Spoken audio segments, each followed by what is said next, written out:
Watch what you weed.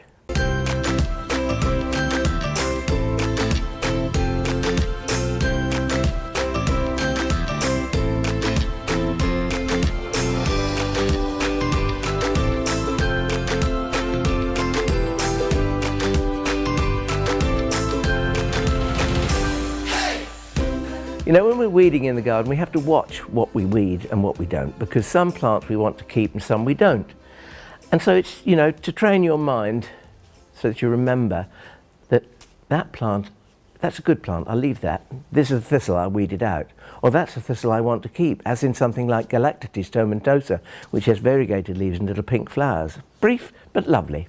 Now here we have a plant of a begonia, and you can say to me, yes, that's a plant of Begonia semperflorens, but in actual fact it isn't, because it doesn't just do that. It actually does that, which is even bigger. And if you look on the side of this one, you can see there is a seed capsule just here.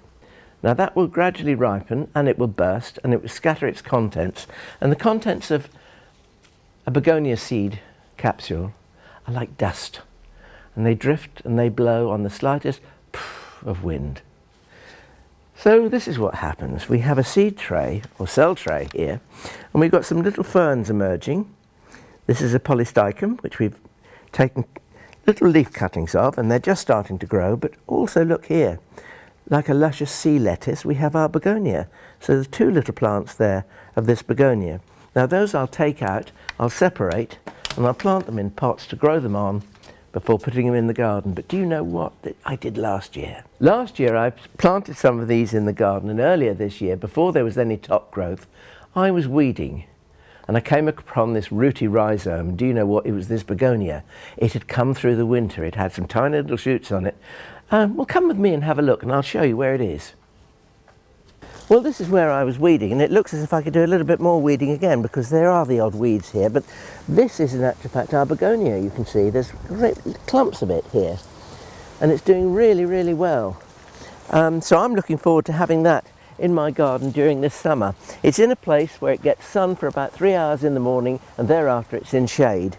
And I would recommend you to try it as well, because it's nice to have something that's fine, rare and unusual.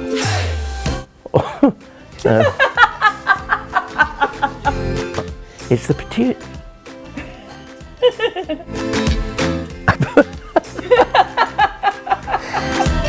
Would you believe it is this? Do it again. Talk too much about petunia.